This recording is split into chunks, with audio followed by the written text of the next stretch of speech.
Sanibonani. Ngibingelela imini indoda umZulu.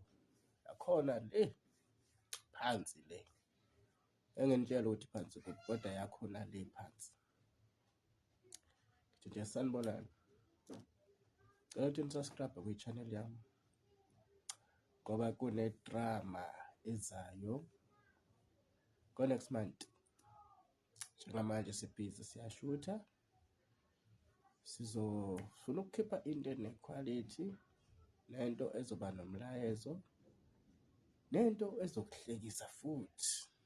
Uma ungasizange kwakho njengamanje, subscribe kwi-channel ethi VIP Langempela. Subscribe nje.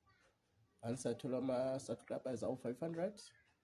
Then soqala ngama-short stories bese siza ngama-stories amakhulu azoba nje. Danko.